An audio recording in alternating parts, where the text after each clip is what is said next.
Olá pessoal, tudo bem com vocês? Sejam todos muito bem-vindos ao Clube dos Dividendos. Eu sou o Bruno Mazzoni e hoje eu vou trazer um papo macroeconômico. Prometo que o vídeo não vai ser muito longo, mas falarei sobre o macro na geografia norte-americana. Semana muito importante, dia 20, falo com vocês dia 19, domingão, junto com a macarronada de domingo aqui, vamos falar sobre Donald Trump, que toma posse amanhã, dia 20, e deve iniciar uma série de medidas macroeconômicas, ou melhor, da política econômica do seu novo governo, que vão impactar esses gráficos aqui, que já mostram para a gente, antes da posse, tá? Antes do término de 2024, inclusive, que há algo novo, algo mudou. Sempre difícil tomar essa premissa no mercado financeiro, mas eu vou dizer para vocês que a gente pode estar vivendo, iniciando, né? Tendo início, um novo normal. E esse gráfico vai me auxiliar muito, que está na telinha para vocês. E ao longo do vídeo, vou martelar bastante do macro americano, mas vou cair numa análise de uma empresa específica. Vai falar sobre a Johnson & Johnson, grande pagadora de dividendos, é uma dividend king e que pode se beneficiar da narrativa que eu vou criar para vocês aqui ao longo do vídeo, tá? Entre relação da inflação, juros, rendimento dos títulos, crescimento econômico, falaremos sobre a Johnson & Johnson com apoio aqui da X-Station 5. A gente vai falar sobre dividendos e também sobre análise técnica, certo? No fim do vídeo tem um convite especial para vocês. Feito isso, o disclaimer está na tela. Eu sou o Bruno Mazzoni, analista CNP Tech. Seja muito bem-vindo aqui. Pessoal, o pontapé inicial desse vídeo é esse gráfico aqui. Eu vou ficar nessa telinha que eu estou no meio dos 3 gráficos importantes. Vou dar a legenda para vocês, para quem não está me assistindo e somente me escutando. Em cima, na parte superior, todos os gráficos na horizontal, mas estamos divididos em 3, né? É o núcleo da inflação dos Estados Unidos, CPI. Lembrando que lá também tem o PCI. Para esse vídeo aqui, eu coloquei o núcleo da inflação, CPI, o IPCA deles, 12 meses, né? Acumulado de 12 meses. No meio, nós vamos ter ali o rendimento dos títulos de 10 anos dos Estados Unidos, as Treasuries de 10 anos, o T10, famoso. E embaixo, Fed Funds, a taxa Selic deles por lá, lembrando que é um intervalo, tá? Hoje 4,25, 4,5, 4,50, 4,75, tá? Esse é o intervalo da Fed Funds, a efetiva é de 4,50, 4,48%. Por que eu coloquei esses 3 gráficos para vocês? Bom, vamos lá. Aonde está o risco, tá? E o retorno de 2025, colocando ali o Donald Trump a partir do dia 20 dentro da Casa Branca. A assimetria está no gráfico do meio. Tá? A assimetria está, então, no rendimento dos títulos de 10 anos. Por quê? O gráfico do meio, pessoal, é o gráfico com maior incerteza e é o gráfico 100% dominado pelo mercado. Tá? É o mercado que precifica ali quanto está o rendimento, quanto deve ser, tá? O rendimento dia a dia, né? Precificação diária, o rendimento dos títulos soberanos dos Estados Unidos. Tá? Então, o gráfico do meio, assim como o gráfico de cima e o gráfico de baixo, mostram um movimento técnico muito importante. Já falo para vocês. Mas agora, para iniciar o vídeo, se há um gráfico que pode mudar muito, é o retorno dos títulos de 10 anos dos Estados Unidos, a depender das políticas e também da realidade econômica daqui para frente, tendo como premissa que o Donald Trump vai mudar o jogo. Vai ser um presidente diferente e bastante diferente da última administração do Joe Biden. Tá?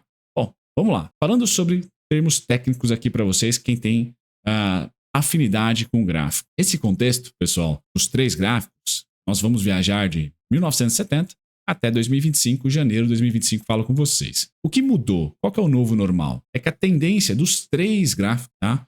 Da inflação em cima, do rendimento dos títulos e também da própria Selic deles, a Fed Funds, de 1970 a 2022 era uma tendência de baixa. Menos a evolução da inflação, menor inflação, menos a taxa de retorno percebida dos títulos de 10 anos, menor taxa, a renda fixa por lá, então, cada vez menos atrativa, tá?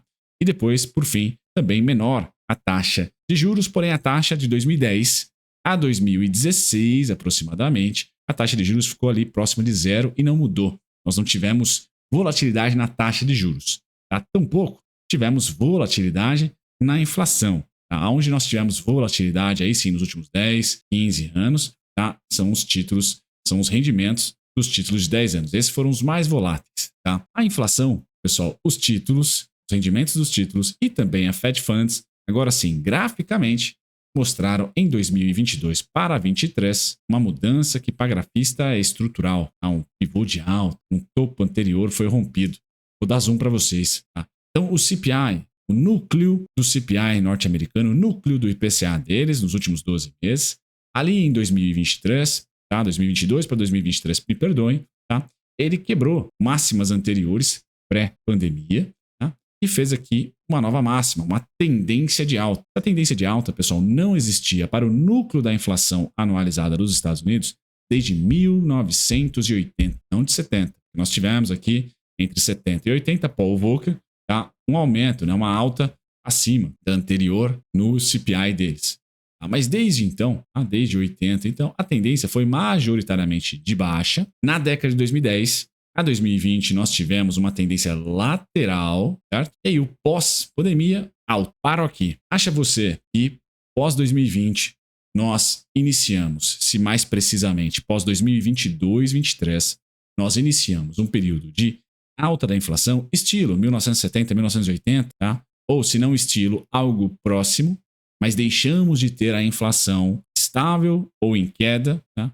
Pois bem, na alocação para renda variável, o mundo fica interessante para as empresas de valor e não mais para as empresas de crescimento. Por quê, Brunão? Porque se a inflação vai ficar acima da meta, mais tempo que o esperado, talvez uma década, os juros não vai poder ficar ali no neutro ou até ser um juros expansionista, juros baixo, abaixo do neutro. Não, o juros vai ter que ser de neutro para restritivo. A política monetária hawkish, a gente chama. Nesse ambiente de juros um pouco mais alto, inflação também um pouco mais alta, isso juros é responsível à inflação, as empresas de crescimento, que ao longo de 2010 até 2020 se beneficiaram de um dinheiro de graça, né? Nós podemos viver em 2025, pessoal, esse dinheiro não sendo tão de graça ainda. Não só nos Estados Unidos, mas nós já começamos a ver uma geografia muito importante subir juros, que é o Japão. Nesse ambiente de juros mais elevados no mundo, pessoal, junto com uma inflação um pouquinho mais elevada, as empresas de valor podem, entre aspas, voltar a ser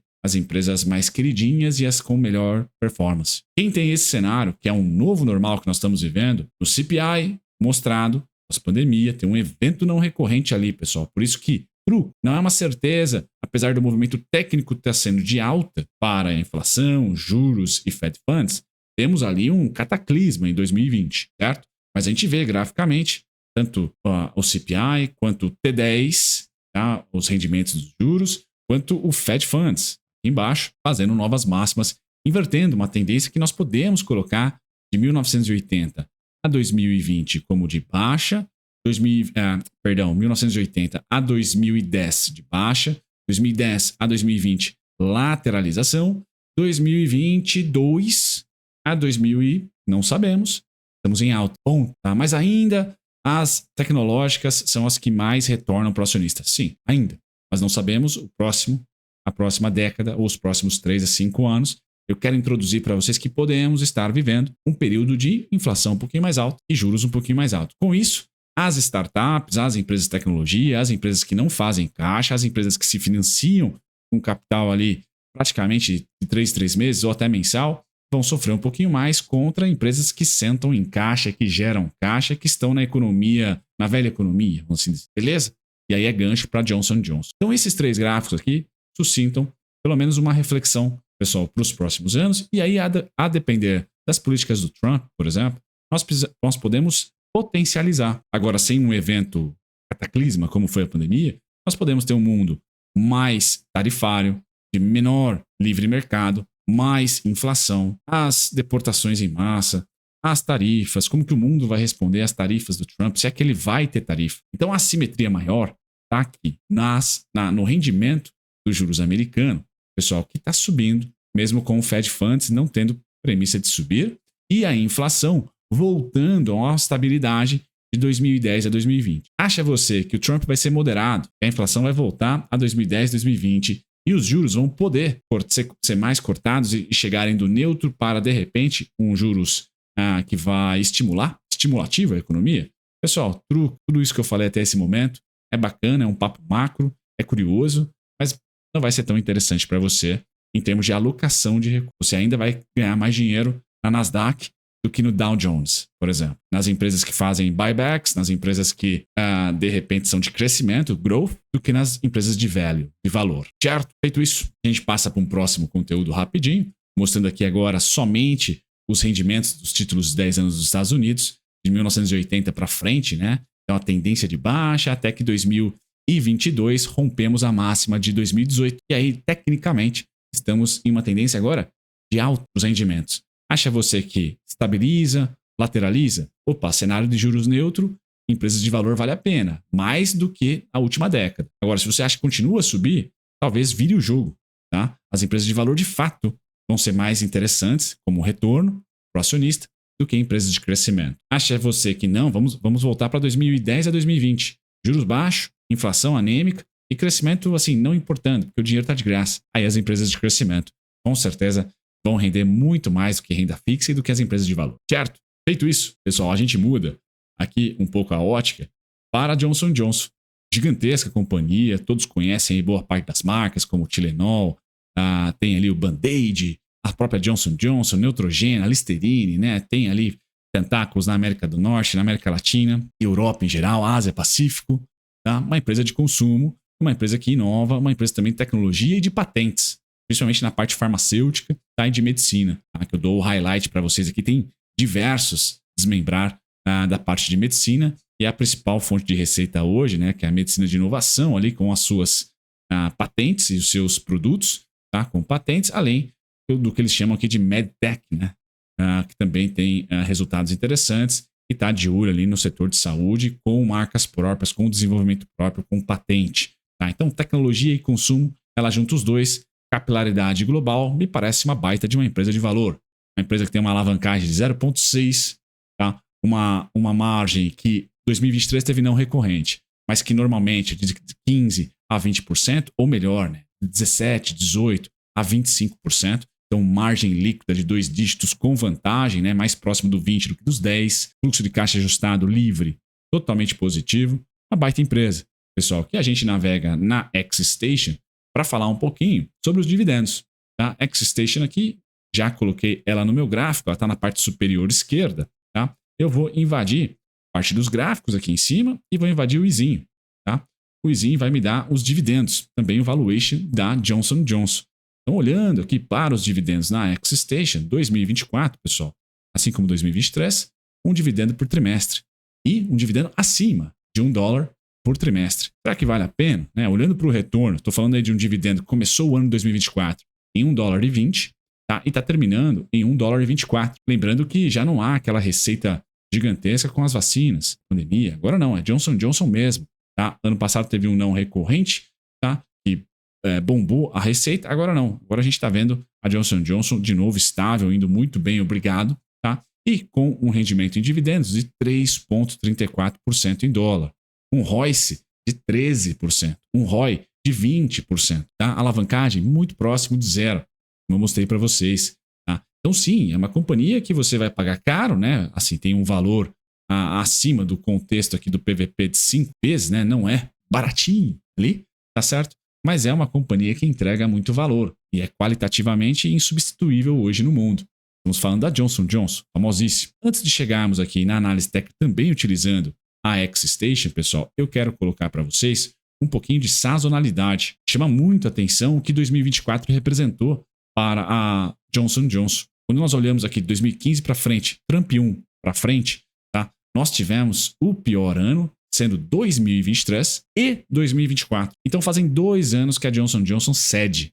Tá? Talvez um rebote da pandemia, das super receitas da pandemia. Pode ser. 2023, 2024 cedeu e 2023, de 2015 para cá, foi o pior ano da Johnson & Johnson. Então chama muito a atenção, sazonalmente falando, 2025 é um ano de desconto, está caindo 1,70, está indo para o 3º ano de queda consecutiva, fato inédito de 2015 para cá, nos últimos 10 anos então. Certo? Então anotem essa sazonalidade, pode ser um trigger para você, algo interessante. E agora eu convido a todos, pessoal, a participarem no dia 25 de janeiro do XTB Talks. Eu vou participar, dar uma palestrada, vou dar uma cornetada, pode ser até na Johnson & Johnson, por que não? Ou alguma empresa de utilidade pública, algum ETF, ou somente no cenário macro. Vamos falar muito de ativos globais. A XTB, se você já é inscrito aqui no canal, sabe que é a minha parceira oficial para ativos globais. Dá uma super força e uma super infraestrutura.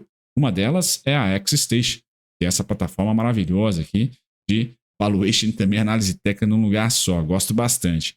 E nós vamos ter um evento presencial que também vai ser distribuído online. Né? Você vai poder participar online, caso não seja de São Paulo. Será em São Paulo, capital. Na descrição, pessoal, XTB Talks, mais PDF sobre recessão, que é um presente e também um estímulo a mais para vocês se cadastrarem para assistir online. Dia 25 de janeiro, a partir das 9h30 é o evento. O formulário está na descrição e no primeiro comentário fixado. E quem quiser presencial, pessoal, manda e-mail para mim com o título XTB Talks. Coloque lá, Brunão, quero participar do presencial, porque vai ter vagas. Tá? Vai ter vagas no presencial também. Então a XTB Talks é o merchan aqui, um convite especial 0800. Tá bom, pessoal? Basta se inscrever. E quem quiser guardar uma cadeirinha no presencial, é de São Paulo ou próximo, manda e-mail para mim, clube.dividendos@gmail.com. Agora, pessoal, fazendo uma análise técnica da Johnson & Johnson, nem preciso dizer o contexto do gráfico que vocês estão vendo aqui da XTB, é o contexto de 1999, mais ou menos, eu peguei o recorte, e vocês podem ver que desde 2021, queda, tá? Queda aqui na Johnson & Johnson, pós a expansão de 2020 ali, vacinas, etc. Bom, o que eu quero dizer para vocês, a queda atual, pessoal, é muito próxima de 2020, muito próximo. Isso na simetria, né? Máxima mínima. Desconto para 2025. 3 anos consecutivos, 2025 sendo o terceiro, de queda. Cara, não está. O valuation é de uma empresa de valor? É, tá? Na parte de lucro e na parte de preço sobre valor patrimonial, mais de tecnologia, mais de crescimento do que de valor, porque está esticada, né? Mas no preço e na sazonalidade chamam a atenção. Link com o cenário macro do começo, defina o seu, e a Johnson & Johnson, a depender do seu cenário macro, pode ser uma baita de uma escolha, tá? Caso ela continue a ceder. Eu entrego para vocês que a Johnson & Johnson tem desconto dos $143,62 para baixo. Está muito próximo, hoje 147 negociada. Agora, pode aí, eventualmente, com alguma bagunça, com uma novidade, alguma incerteza de 2025, ceder para os 134,50 até os 120, pessoal. 120 é recessão. 134,50 e 143,62 são as regiões onde eu acho que você vai estar comprando bem, muito bem, apesar do contexto já descontado. Beleza? Acreditando no lucro estável.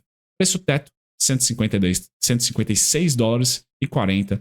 Essa foi aqui a análise da Johnson & Johnson. Pessoal, se você gostou, deixe seu like, considere compartilhar com seus amigos e convidando novamente para se inscrever na XTB Talks. Link na descrição, QR Code na telinha e também no primeiro comentário fixado. Tchau, tchau, pessoal.